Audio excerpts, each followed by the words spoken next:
नमस्कार, श्री कुकिंगमध्ये तुम्हा सर्वांचे खूप खूप स्वागत आहे.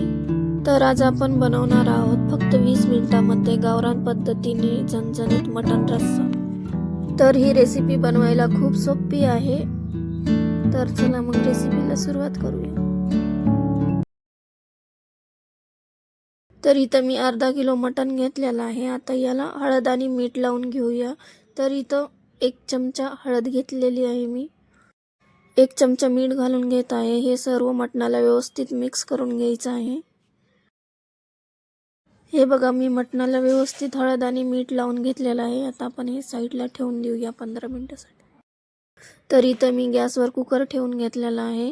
कुकर गरम झाल्यानंतर त्यामध्ये 2 पळी तेल घालून घेत आहे आणि 1 मीडियम साईजचा कांदा बारीक चिरून घेतलेला आहे ते घालून घेत आहे. कांदा छान असा तेलामध्ये परतून घ्यायचा आहे. तर इथं मी 1 चमचा आलं लसूण पेस्ट घालून घेत आहे. ते मिक्स करूया. हे बघा, कांदा आणि आलं लसूण पेस्ट तेलामध्ये छान अशी परतून झालेली आहे. आता यामध्ये मटण घालून घेऊया आणि थोडीशी कोथिंबीर घालून हे सर्व छान असं मिक्स करून घ्यायचं आहे. 2 ते 3 मिनिट छान असं मीडियम गॅसवर परतून घेऊया मटण. मटण परतून झालेलं आहे. आता यावर मी एक प्लेट ठेवून याच्यामध्ये अर्धा गिलास पाणी घालून घेत आहे. मीडियम गॅसवर 3 ते 4 मिनिट मी मटणाची वाफ काढून घेणार आहे. हे बघा, 3 ते 4 मिनिट झालेले आहेत आणि आता हे छान असं मिक्स करून घेऊया आणि जे मी ताटामध्ये पाणी गरम करण्यासाठी ठेवलं होतं तेच घालून घेत आहे.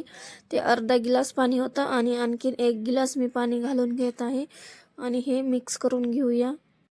मटणामध्ये गरमच पाणी वापरायचं आहे.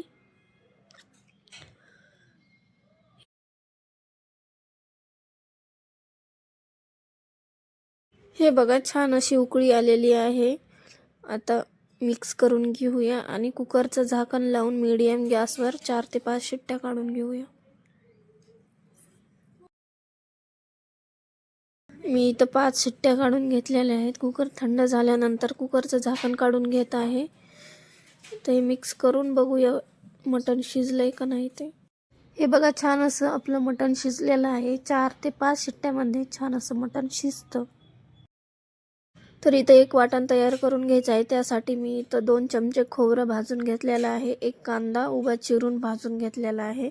2 चमचे तीळ भाजून घेतलेले आहेत. 10 ते 15 लसूण पाकळ्या आणि 1 इंच आलं घेतलेलं आहे. 1 टोमॅटो ते पण भाजून घेतलेला आहे. थोडीशी कोथिंबीर घेतलेली.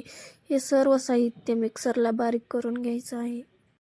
हे बघा, मी वाटण तयार करून घेतलेलं आहे. आता इथं मी एक कढई गॅसवर ठेवून घेतलेली आहे. कढई गरम झाल्यानंतर यामध्ये मी 2 पळी तेल घालून घेत आहे. तेल गरम झाल्यानंतर यामध्ये आपण वाटण तयार करून घेतलेलं ते घालून घ्यायचं आहे आणि छान असं तेलामध्ये परतून घ्यायचं आहे. 2 ते 3 मिनिट वाटण छान असं तेलामध्ये परतून घ्यायचं आहे. आता यामध्ये मी मसाले घालून घेत आहे. 1 चमचा घरगुती काळा मसाला, 1 चमचा कांदा लसूण मसाला. हे मसाले छान असे परतून घेऊया. हे बघा, इथं मी छान असा मसाला परतून घेतलेला आहे. यामध्ये मी मटणाचा स्टॉक टाकून घेणार आहे 1 पळीभर. ते छान असं मिक्स करून घेऊया आणि मसाल्याला तेल सुटेपर्यंत 5 ते 6 मिनिट परतून घेऊया. हे बघा, मसाल्याला छान असं तेल सुटलेलं आहे. आता मिक्स करून घेऊया. आता हे परतून घेतलेला मसाला कुकरमध्ये घालून घेऊया आणि मिक्स करून घेऊया. इथं मी सर्व मसाला कुकरमध्ये घालून घेत आहे आणि छान असं मिक्स करून घ्यायचं आहे. हे बघा, इथं मी मिक्स करून घेत आहे. तर मला हा रस्सा थोडासा घट्टसर असा वाटत आहे. आता यामध्ये मी थोडंसं आणखीन अर्धा गिलास गरम पाणी घालून घेत आहे. आता याला छान अशी उकळी काढून घ्यायची आहे.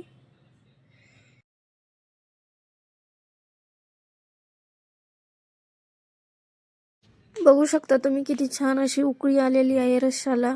तर हे मिक्स करून घेऊया. बघू शकता परफेक्ट असा रस्सा तयार झाले. तुम्हाला वाटलंच तर यामध्ये तुम्ही आणखीन पाणी घालू शकता. आता इथं मी 1 चमचा मटण मसाला घालून घेत आहे आणि थोडीशी कोथिंबीर घालून मिक्स करून घ्यायचं आहे. तर हा आपला गावरान पद्धतीने झणझणीत असा मटण रस्सा तयार झालेला आहे.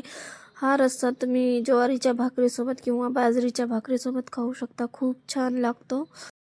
तर आता आपण गॅस बंद करून घेऊया. बघू शकता तुम्ही किती छान अशी तरी आलेली आहे रश्श्याला.